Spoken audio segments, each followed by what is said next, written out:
everyone! I am so excited that we are getting ready to start this challenge.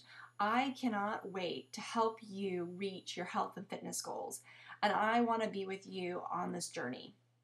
By now, you should have all received your shakes in the mail, and we are ready to begin planning out how we're going to tackle this challenge.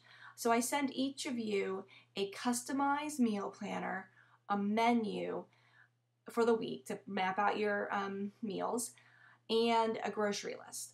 So what we need to do is we need to decide what we're going to eat and when we're going to eat it. The first thing you need to do is to go through and read the challenge guide. There's two important things that we need to focus on. One is making sure we eat every 2 to 3 hours. It's critical that we fuel our body evenly throughout the day.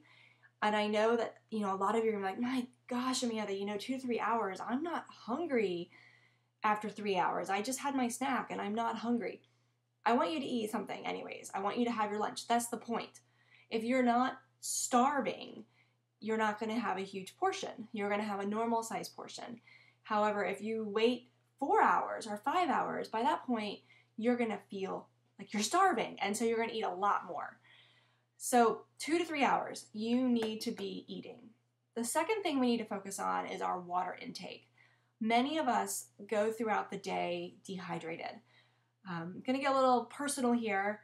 When you go to the bathroom, it should be clear or the color of lemonade, and you should be using the bathroom frequently. I get a lot of people that say, I'm going to the bathroom nonstop. Like, great, that's what we're supposed to do.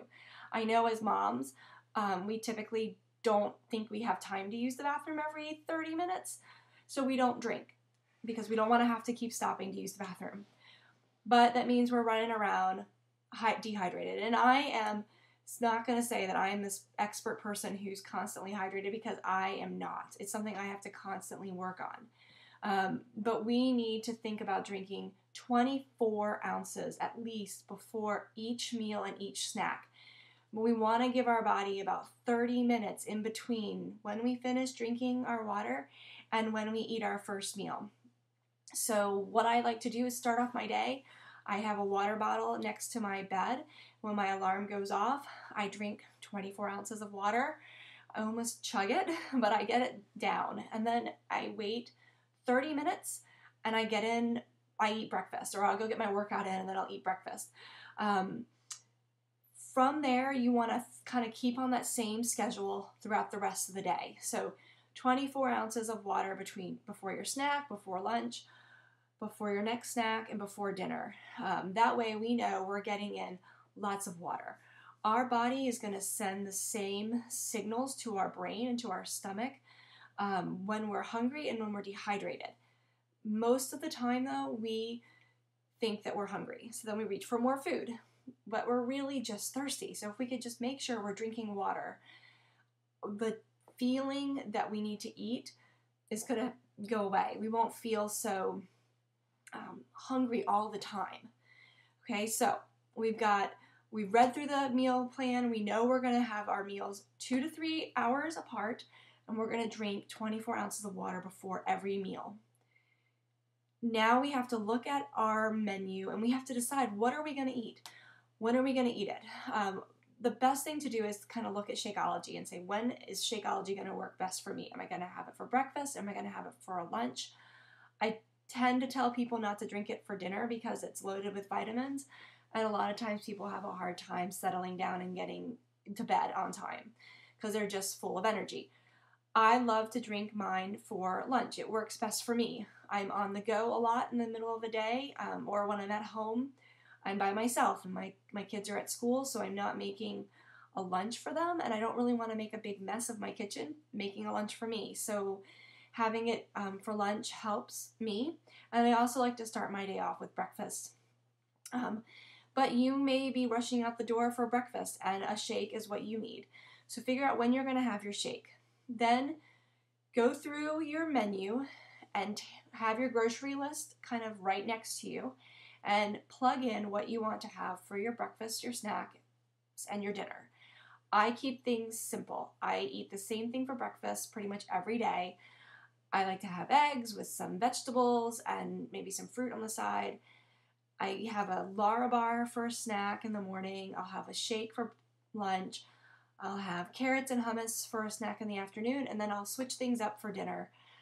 I don't like to have the same dinners all the time, and I'm always trying to experiment a little bit with what we're eating.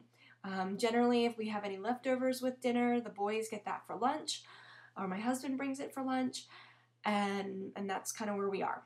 So I also like to sit down and while I'm making my grocery list, or as I'm planning out my meals, I'm writing down the ingredients so I know exactly what I need to do at the grocery store and what I need to buy if I don't already have it in the pantry.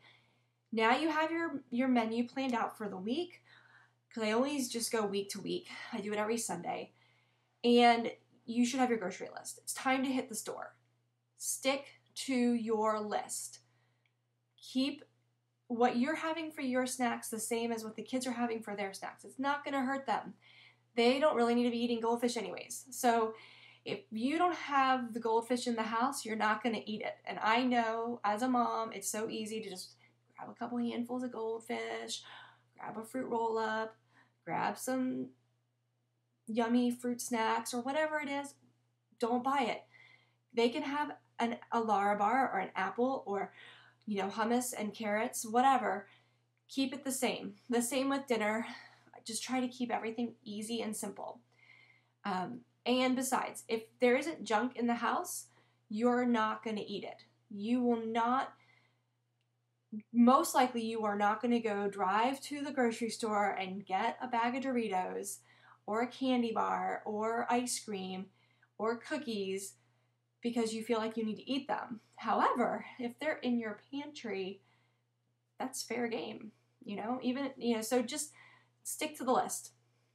Keep it simple and stick to the lists. So now we have our menu planned. We know what we're eating for the week. We need to plan our workouts. You need to sit down with your calendar, kind of look at your day, your week, your schedule, and you need to plan it out. I find that if I don't get up early in the morning and get a workout done, I'm not going to get it done. So, because to be honest with you, I'm spent by the end of the day. By the time I get the ball going and the craziness of the day with my kids and their activities after school, once I get them in bed, I'm tired and I don't really feel like working out. So if you have to get up at 5 a.m. to get in your workout before the kids are up or before you go to work, that's what you need to do because you have to get it done.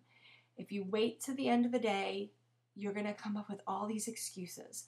And yes, does it really hurt to wake up at 5? Yeah, it hurts. But once I'm up, I'm okay. Once I get started, I'm okay. It's just getting my feet out of bed and moving, okay? So you have your workouts planned out now. Stick to them. You need to log in to Facebook daily and check into this Facebook page. I want to see a sweaty workout picture. I want to see a meal plan. I want to see what you ate today. I want to see a picture of you drinking Shakeology. I want to know that you are sticking to the program.